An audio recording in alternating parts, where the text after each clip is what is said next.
வணக்கம். இன்றைய அரசியல் ஆடுகளம் நமக்கு சொல்லும் செய்திகள் என்ன அப்படிங்கிறத பற்றி பார்க்கலாம். முதல் செய்தி, தனி கட்சி ஆரம்பித்த சசிகலா தனியாக ஒரு கட்சி ஆரம்பித்தாங்க ஒரு வாரத்துக்கு முன்னாடி. ஆனால் பேர் சொல்லலை, பேர் அப்புறம் சொல்கிறேன்னாங்க. இன்றைக்கி பேர் சொல்லிட்டாங்க. என்ன சொல்லியிருக்காங்க அப்படின்னு பார்த்தீங்கன்னா, அனைத்திந்திய புரட்சி தலைவர் மக்கள் முன்னேற்ற கழகம். ஒரு 2-3 லைன் வரும். இவ்வளவு நாள் ஜெயலலிதாவோட இதில் அரசியலில் இருந்திருக்கீங்க, ஒரு கட்சிக்கு ஒழுங்காக பேர் வைக்க தெரியுதா உங்களுக்கு? எம்ஜிஆர் அதிமுகன்னு வச்சார். அவர் அனைத்திந்திய அதிமுகன்னு ஏமாத்தினாருன்னா, அதுக்கப்புறம் எம்ஜிஆருடைய கேண்டிடேட் வந்து பாண்டிச்சேரியில் ஜெயித்தாங்க. பாண்டிச்சேரியில் அதிமுக ஆட்சி அமைச்சது. அதுக்கப்புறம் கோலார் கோல்டுஃபீல்டு கர்நாடகாவில், அங்கே ஒரு எம்எல்ஏ ஜெயித்தாங்க. பாம்பேலெல்லாம் கேண்டிடேட்டை நிறுத்தினாங்க, நிறைய ஓட்டு வாங்கினாங்க. அதனால் தமிழ்நாடை தவிர எல்லா இடங்களிலும் அதிமுகவில் செல்வாக்கு இருப்பதால் அனைத்திந்திய அதிமுகன்னு மாற்றினார். நிறைய பேர் சொன்னாங்க இந்திரா காந்திக்கு பயந்துக்கிட்டு மாற்றினார். இதுதான் காரணம் மாற்றினதுக்கு. நேற்று கட்சி ஆரம்பிச்சுட்டு அதை போய் அனைத்திந்திய புரட்சி தலைவர் மக்கள் முன்னேற்ற கழகம்னா என்ன அர்த்தம்? அமமுகன்னு தினகரன் ஆரம்பித்தார், அம்மா மக்கள் முன்னேற்ற கழகம். அது மாதிரி இவர் புரட்சி தலைவர் மக்கள் முன்னேற்ற கழகம்னு ஆரம்பிச்சிருக்காரு. ஆனால் அதுக்கு முன்னாடி அனைத்திந்தியங்கிற வார்த்தையை சேர்த்துட்டார். 2 விஷயம் என்ன சொல்லியிருக்காருன்னா, யாரோ ஒருத்தர் இந்த கட்சி பேரை பதிவு செஞ்சு ஆரம்பித்தாங்களாம். அந்த கட்சியை நான் எடுத்துக்கிட்டேங்கிறது. சுயமாக கூட கட்சியை ஆரம்பிக்கல. சரி, அதுவும் அவங்க இஷ்டம். ஆனால் அதில் ஒரு பொய்யை சொல்லியிருக்காரு. என்னென்னா, எம்ஜிஆர் அதிமுக இப்படி தான் ஆரம்பித்தாராம். யாரோ ஒருத்தர் கட்சியை வச்சு அதை வந்து எம்ஜிஆர் எடுத்துக்கிட்டாரு அப்படின்னு சொல்கிறார். அதிமுக அவங்களுக்கெல்லாம் சொல்கிறேன், இன்றைக்கி இருக்கிற இளைஞர்களுக்கு சொல்கிறேன், எம்ஜிஆர் சொந்தமாக கட்சி ஆரம்பித்தார் 1972 அக்டோபர் மாதம். அக்டோபரில் எப்போவும் ஐப்பசியில் சூரியன் நீச்சம். எல்லா பேரும் ஆவணியில் தான் ஆரம்பிப்பாங்க. ஏன்னா ஆவணியில் சூரியன் சொந்த வீடான சிம்மத்திலே ஆட்சி பெறுவார். எல்லாம் அதில் தான் ஆரம்பித்தாங்க, ஆவணியில். அதனால் எம்ஜிஆர் அந்த விதியை மாற்றி சூரியன், அரசியலுக்குரிய அதிபதியான சூரியன் நீசமடைந்திருக்கும் நேரத்திலே அதிமுக அப்படிங்கிறத ஆரம்பித்தார் 1972 அக்டோபர். யார்கிட்டையும் பேரையும் கடன் வாங்கலை, இது கட்சியும் யார்கிட்ட வாங்கலை. நேரடியாக தேர்தல் கமிஷனில் போய் அவர் பெயரை பதிவு செய்தார். இன்றைக்கி கூட போய் பாருங்கள், தேர்தல் கமிஷனில் சசிகலா சொல்கிறாங்க எம்ஜிஆர் இன்னொருத்தருக்க பேரில் இந்த கட்சியை மாற்றிட்டாங்கன்னு. அதிமுகவின் சரித்திரம் தெரியாமல் பேசுகிறார். லோக்கலில் அதிமுக அப்படி இப்படின்னு ரெஜிஸ்டர் பண்ணி வச்சுருந்தாங்க.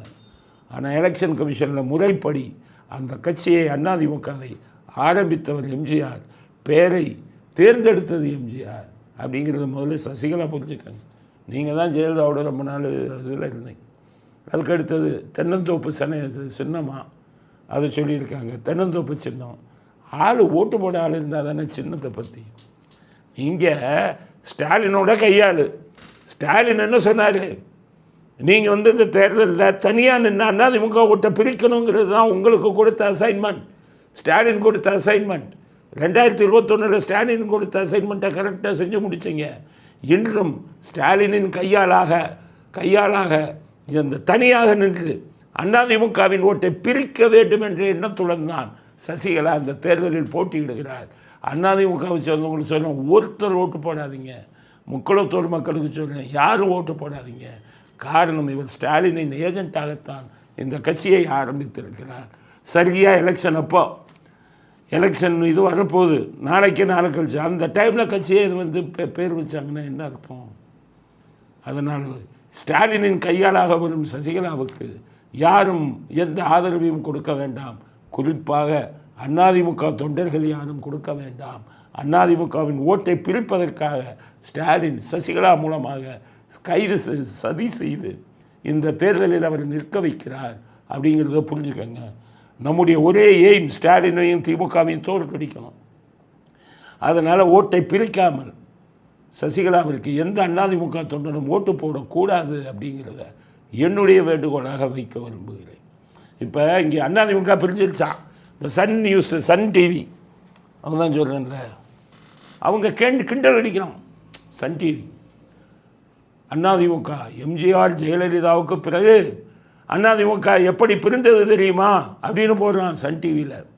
அது போடும்போது என்ன போடுறான், எம்ஜிஆர் ஜெயலலிதாவுக்கு அப்புறம் டிடிவி பிரிஞ்சாங்களாம், இப்போ சசிகலா பிரிஞ்சுட்டாங்களாம், தீபா பிரிஞ்சு ஒரு கட்சி ஆரம்பித்தாங்களாம், தீபா கணவர் ஒரு கட்சி ஆரம்பித்தாங்களாம். தீபா கணவர் கட்சி ஆரம்பித்ததெல்லாம் சன் டிவிக்கு தான் தெரியும், வேறு யாருக்குமே தெரியாது. சும்மா கதை. பாஸ்கரன் ஒருத்தர் சசிகலா அக்கா பையன், அவர் ஒரு கட்சி ஆரம்பித்தாராம். சசிகலா அண்ணன் ஒரு கட்சி ஆரம்பித்தாராம். பண்ருட்டி ராமச்சந்திரன் ஒரு கட்சி ஆரம்பித்தாராம்.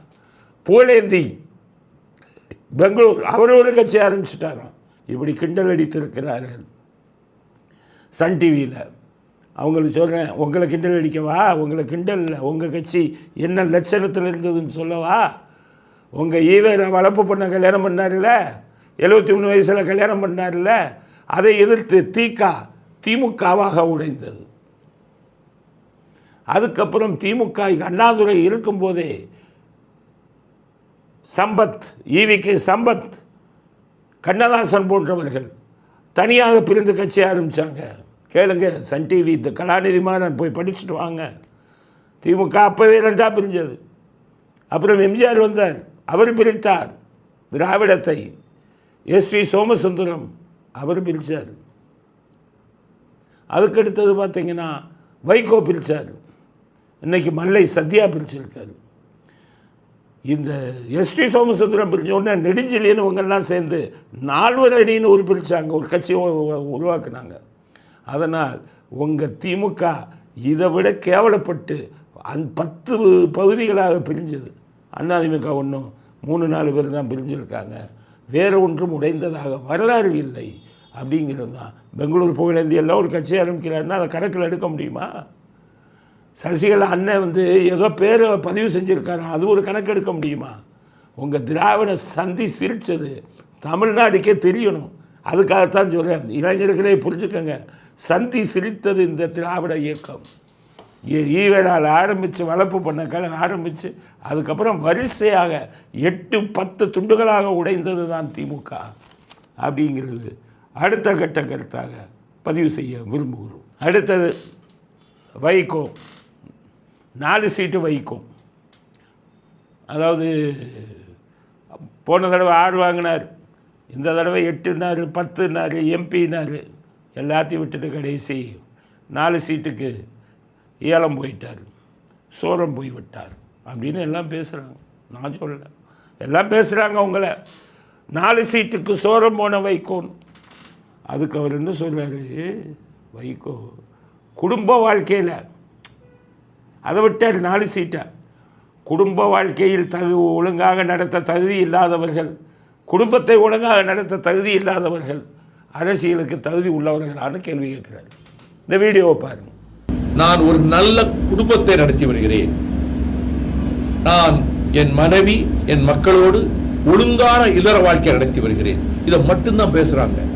அப்ப வாக்காளர்கள் ஒழுங்கா குடும்பம் நடத்துறானாங்கிறது தான் மெயினா பார்க்குறாங்க. இப்போ நான் என்ன சொல்கிறேன், தமிழ்நாட்டு இளைஞர்கள் இந்த பின்னாடி வந்தவங்களுக்கெல்லாம் உங்களுக்கு சரித்திரம் தெரியாது.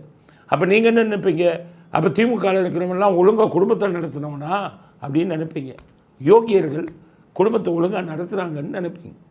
ஈவேரால் ஆரம்பித்து திமுகவில் எந்த தலைவரும் குடும்பத்தை ஒழுங்காக நடத்தியவர்களாக இருந்ததே இல்லைங்கிற சரித்திரத்தை இன்றைக்கி இளைஞர்கள் புரிஞ்சுக்கணும். அன்றைக்கி ஈவேரா 73 வயசில் கல்யாணம் பண்ணுறதுல ஆரம்பித்தது குடும்பத்தை ஒழுங்காக நடத்தினாரா ஈவேரா? நாகம்மாளை என்னென்ன மனைவி, நாகம்மாளுக்கு என்னென்ன தொந்தரவு கொடுத்தாரு? சாமி கும்பிடாமல் இருக்கணுங்கிறதுக்காக இளைஞர்களை வச்சு தன்னுடைய மனைவியவே பின்னாடி போய் கிண்டல் செய்ய சொன்னவர் உங்கள் ஈவேரா. நல்ல குடும்பத் தலைவராக இருந்தாரா?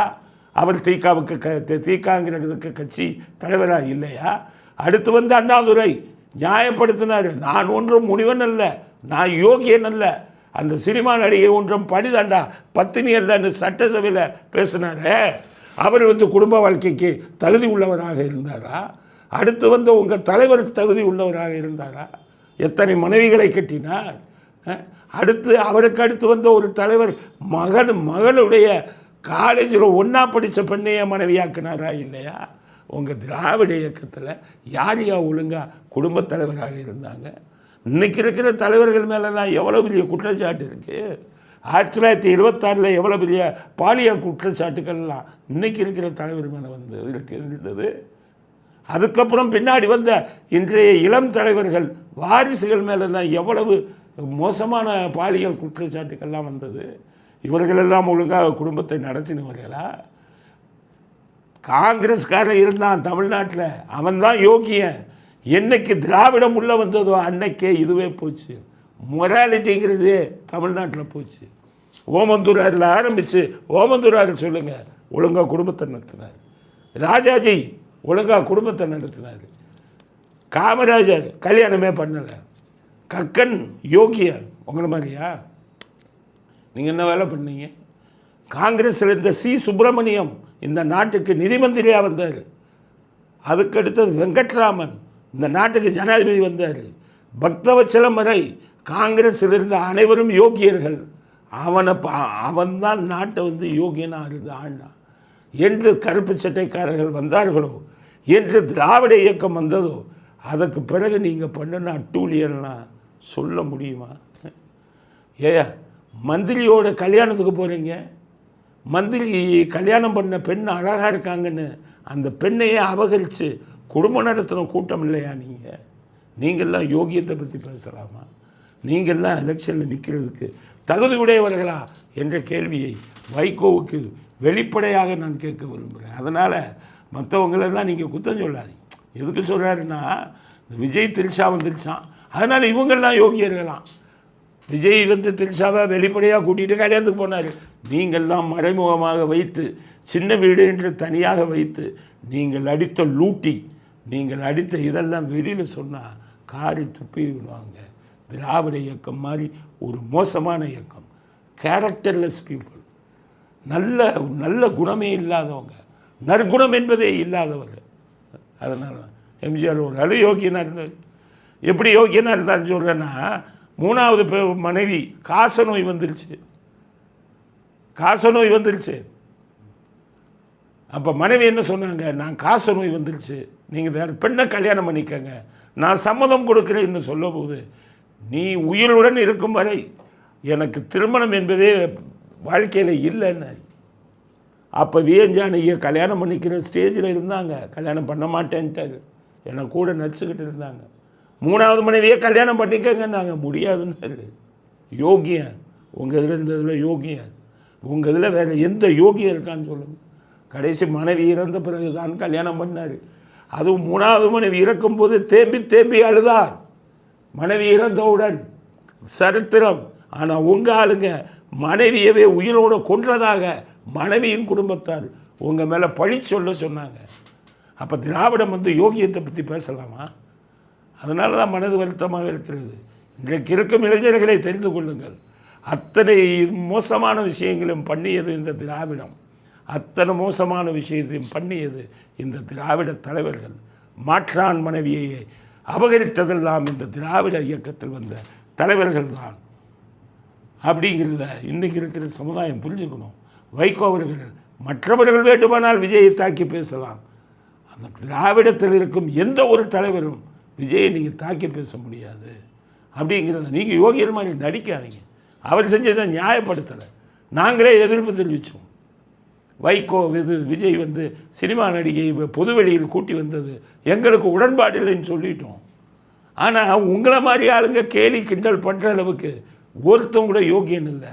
உங்கள் திராவிடத்தில் ஒருத்தருக்கு கூட அந்த தகுதி இல்லை என்பது தான் என்னுடைய ஆணித்தரமான கருத்து. அடுத்தது, ரஜினிகாந்தை மிரட்டிட்டாங்க, அரசியலுக்கு வராமல் போயிட்டாருன்னு ஆதவ அர்ஜுன் சொன்னார். அப்போ நான் என்ன சொன்னேன், இருக்கலாம், ஏன்னா அந்த கூட்டம் மிரட்டுறதுல மண்டைங்க நிறைய பேர் இப்படி தான் மிரட்டியிருக்காங்க, கெடுதல் பண்ணுவாங்க, கண்ணி வெடி வைப்பாங்க, மிரட்டல் மன்னர்கள் அப்படின்னு நிறையா இருக்குது. நான் பேரெல்லாம் சொல்ல விரும்பலை. இந்த தலைவர்கள் மிரட்டின கதையெல்லாம் நிறையா இருக்குது. அவ்வளோ மோசமானவர்கள். ஆளையோ கொலை பண்ணுவாங்கப்பா, அப்புறம் என்ன? இளவு வீட்டிலேயே அரசியல் பண்ணுவாங்க, அப்புறம் என்ன?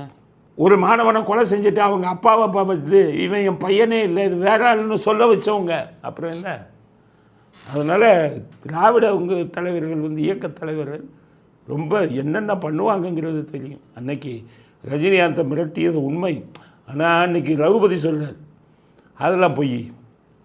அது எப்படி சொல்கிறீங்க? நாங்கள் அப்படி நடிகர் ரஜினிகாந்தை யாரும் மிரட்ட முடியாது, எந்த மிரட்டலுக்கும் அவர் அடிபணிய மாட்டார் என்பது நாடறிந்த உண்மை. எனவே திமுக மிரட்டியது என்று சொல்லுவது அப்பட்டமான பொய்யே. நீங்கள் அப்படி இல்லை, நீங்கள் ஏடிஎம்கேல இருந்தீங்க, திமுகவில் இருக்கிற முறை அப்படி தான். பல இது இருக்குது, என்கிட்ட ஆதாரங்கள் இருக்குது, அதற்கான ஆதாரங்கள். ரஜினிகாந்த் மிக மிக நல்ல மனுஷன். ஆரம்பகட்ட ரஜினிகாந்தை பல பேருக்கு தெரியாது. 70களில் சிகரெட்டை தூக்கி போட்டார், 3 முடிச்சில் வில்லனாக இதானார கதாநாயகனா. அப்போ ரஜினிகாந்த் மாதிரி ஒரு முன்கோபக்காரர் யாருமே பார்க்க முடியாது. யாரை பார்த்தாலும் அடிச்சுடுவார். அப்படி இருந்த ரஜினிகாந்த் திருமணத்துக்கு பிறகு அமைதியாகிட்டார். அடித்தா கூட அடியை வாங்கிடுவார். இன்றைக்கி நெல்சன் மாதிரி டைரக்டருங்க வந்தால் கூட எந்திரிச்சு நிற்கிறார். அவ்வளவு மாறிட்டார். இப்போ இருக்கிற ரஜினிகாந்த் மனசாட்சி உள்ளவர், கோபப்படாதவர், யாராச்சும் என்னமாச்சும் சொன்னால் பயப்படக்கூடியவர். அதுக்கு பல காரணங்கள் இருக்குது. ஒரு நல்ல மனுஷன் தான், நானே ஒத்துக்கிறேன். ஆனால் பயப்படுவார். எப்படி சொல்கிறேன் அப்படின்னு கேட்டிங்கன்னா, அவருடைய குடும்பத்தில் பிரச்சனை ஒன்று வந்தது. ஒரு சினிமா நடிகர் அவருடைய மனைவியவே பயமுறுத்தினார். அந்த வீடியோவே அப்போ இன்டர்நெட்டில் ரொம்ப இதாச்சு.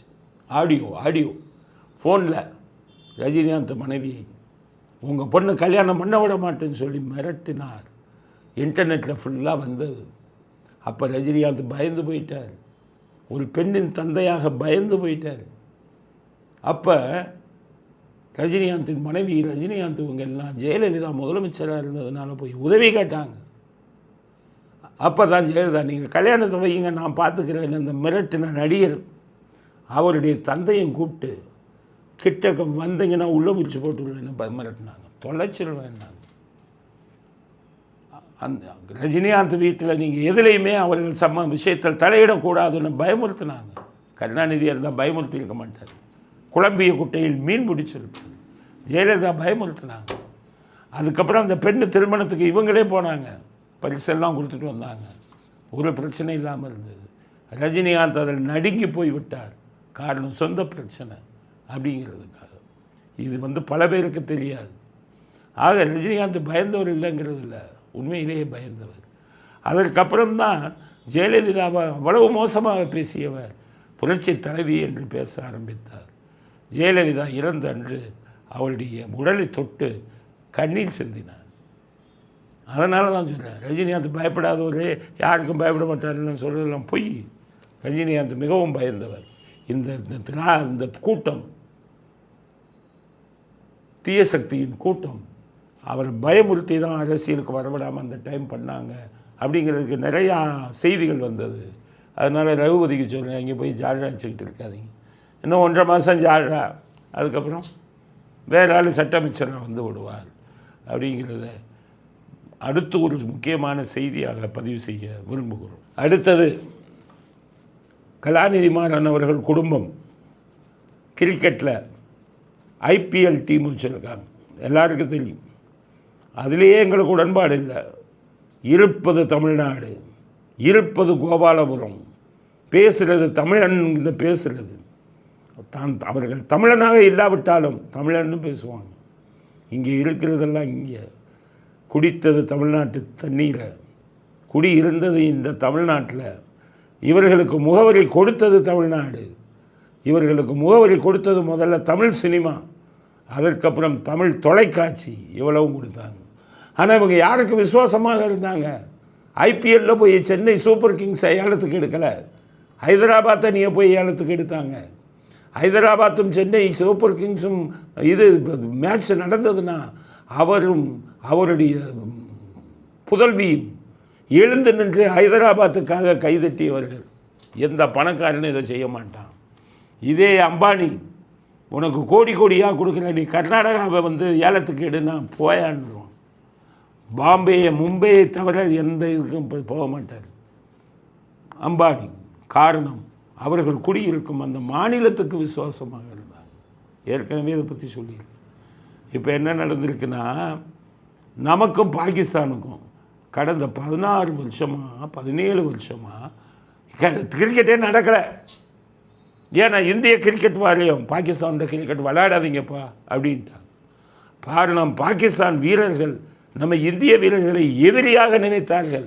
கிரிக்கெட்டில் ஜெயிச்சா ஏதோ போரில் ஜெயித்த மாதிரி குதிச்சாங்க. 2008 மும்பையில் தீவிரவாதிகள் தாக்குதல் நடந்தது. அப்போவே அதற்கு சம்பந்தப்பட்டவர்கள் பாகிஸ்தானி இருந்து வந்தார்கள்னு கேட்ட உடனே பாகிஸ்தான் தீவிரவாதத்தை ஊக்குவிக்கிறதுங்கிற காரணத்தை சொல்லி இந்தியா பாகிஸ்தானோட 17 வருஷமாக இந்த கிரிக்கெட்டை விளையாடல. வெளிநாடுகளில் நடந்தது, வெளிநாடுகள் போட்டி, உலகக்கோப்பை அது மாதிரி வந்து அதில் பாகிஸ்தான் வந்தால் போய் விளையாடுவாங்க.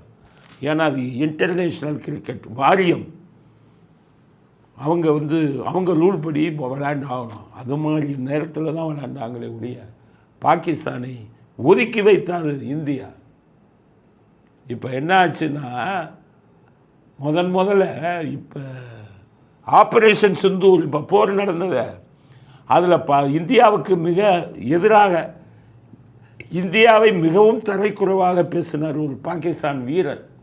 அந்த வீரரை ஹைதராபாத் இதுக்கு கலாநிதி மாறனின் டீம் வந்து ஏலத்துக்கு எடுத்திருக்காங்க. யாருமே செய்ய துணியாத தேச துரோகம்.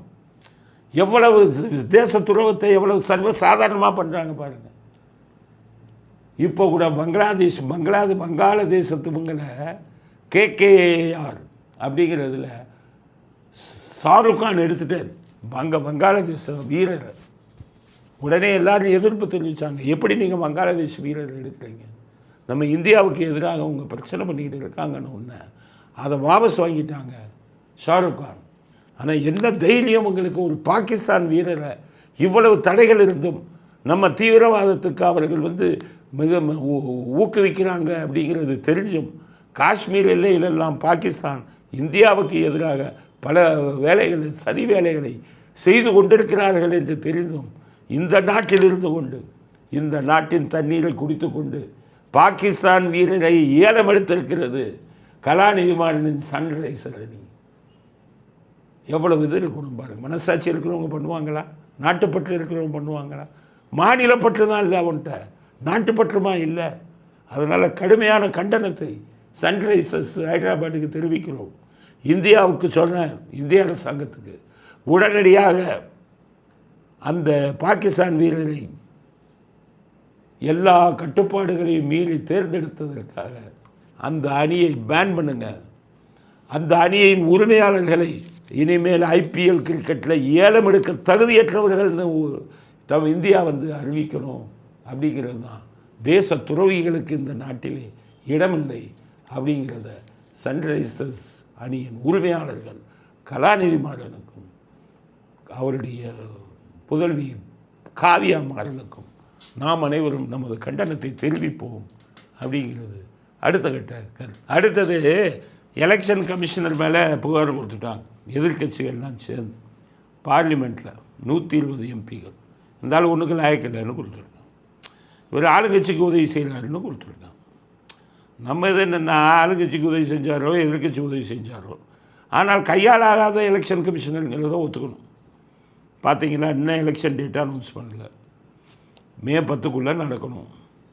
40 நாள் இது கொடுக்கணும், கெடு அட்டவணை கொடுக்கணும். அதுக்கப்புறம் தேர்தல் நடத்தணும். எண்ணிக்கை இருக்குது. இழுத்து பிடிச்சிக்கிட்டு இன்றைக்கி வர தேர்தல் இதை வந்து தேதியே சொல்ல முடியலை. அப்போ இந்த தேர்தல் கமிஷனை சரியாக நடத்த தகுதியற்றவர் அந்த எலெக்ஷன் கமிஷனர் அப்படிங்கிறது வெளிப்படையாக தெரியுதே. அது மட்டுமா சாரில் 97 லட்சத்தை முதல்ல இது பண்ணாங்க. அப்புறம் இப்போ 75 லட்சத்தை குறைச்சாங்க. திமுககாரன் பூரா போய் டூப்ளிகேட்டை பூரா சேர்க்க வச்சான். 97 75 ஆக்குனான். அவன் சேர்த்ததுக்கப்புறமா ஒரே வீட்டில் 36 பேர் இருந்தது கண்டுபிடிக்கப்பட்டது. அப்போ சார் இதில் என்னத்தை பண்ணீங்க? சரியான முறையில் சார் இதை நடத்துனீங்களா? அதுலேயும் ஃபெயிலியர். முக்கியமான திமுக சார்புடைய அதிகாரிகளை இன்னும் மாற்றாமல் வைத்திருக்கிறார்கள். நம்ம தமிழ்நாட்டு அரசியல் தலைவன் தான் யோசிக்கிறதுக்கே சக்தி இல்லாதவன். சொல்லிக்கிட்டே இருக்கேன், காவல்துறையில் திமுக ஆதரவு அதிகாரிகள் முக்கியமாக இருக்காங்க, மாற்றுறதுக்கு குரல் கொடுங்கிறோம். குரல் கொடுக்க ஒருத்தருக்கு இது கிடையாது, முதுகெலும்பு கிடையாது. வச்சுக்கிட்டு கடைசி எலெக்ஷன் டைமில் அந்த காவல்துறை அதிகாரி எல்லாம் திமுகவுக்கு ஆதரவாக பண்ணுவான். அப்புறம் பின்னாடி வந்துட்டு புலம்பிக்கிட்டு இருக்க போகிறீங்க. சரி, உங்களுக்கு தான் ஒன்றும் இல்லைப்பா. நான் எலெக்ஷன் கமிஷன் வரைக்கும் என்ன ஆச்சு? மூணு வருஷம் ஆன எல்லாத்தையும் மாற்ற சொன்னாங்கல்ல. நான் லிஸ்ட்டு கொடுக்கவா காவல்துறையில்? 3 வருஷம் ஆகிய அதே இடத்துல உள்ள திமுக ஆதரவு அதிகாரிகள் லிஸ்ட்டு கொடுக்கவா? அப்போ எப்படி நடக்குது தேர்தல் கமிஷன் இது? அதனால் இந்த தேர்தல் கமிஷன் ஆணையர் தகுதியற்றவர்கள் மாற்று கருத்து இல்லை. அவரை மாற்ற வேண்டும் என்று எதிர்க்கட்சிகள் கொடுத்த தீர்மானத்தை நாங்கள் ஆதரிக்கிறோம் அப்படிங்கிறது தான் அடுத்த கட்ட கருத்து. அடுத்தது போரை பற்றி சொல்லணும். எல்லோருக்கும் ஒரு ஆறுதலான செய்தியை நேற்று சொன்னோம். கேஸ் சிலிண்டர் இனி தட்டுப்பாடு வராதுன்னு சொன்னோம். அதுக்கு காரணம் அந்த கடல் வழியில் இந்திய கப்பல்களுக்கு மட்டும் அனுமதி அப்படின்னு சொல்லிட்டாங்க ஈரான். இனி அதிகமாக வரும், அதனால் எரிவாயு பிரச்சனை இருக்காது அப்படின்னு சொன்னோம். ஆனால் இன்றைக்கி தலைகீழாக மாறிடுச்சு. இந்திய கப்பல்கள் வந்தது, ஈரான் வீரர்கள் படை வீரர்கள் அவங்களை அடிச்சிட்டாங்க. இந்தியாவுக்காக எண்ணெய் கொண்டு வரப்பட்ட எரிவாயு கொண்டு வரப்பட்ட கப்பல் ஈரான் கடற்படையினரால் தாக்கப்பட்டது. அப்போ என்ன அர்த்தம்? இனி கப்பல் வராது, இனி மறுபடியும் ஸ்கார்சிட்டி வந்துடுமா, பற்றாக்குறை வந்துடுமா அப்படிங்கிற பயம் இன்றைக்கி வந்துடுச்சு. ஒவ்வொரு நாளும் நிலைமை தலைகீழாக மாறுது. இப்போ ஈரானுடைய போக்கு இன்னும் கடுமையாக இருக்குது. இன்றைக்கி கூட துபாய் மேலே அட்டாக் பண்ணியிருக்காங்க, தாக்குதல் நடத்தியிருக்காங்க, தாக்குதல்களை கடுமையாக்கி இருக்கிறார்கள். இன்றைக்கி பார்த்தீங்கன்னா ட்விட்டரில் ஒரு செய்தி போட்டிருக்காங்க. ஈரான் கோமேனி அவங்களுடைய தலைவர் 86 வயசான கோமேனி, இரும்பு மனிதர், 36 வருஷமாக நாட்டை ஆண்டுக்கிட்டு இருக்காருன்னு சொல்கிறாங்க. 30 வருஷத்துக்கு மேலாக அவர் கொல்லப்பட்டார்.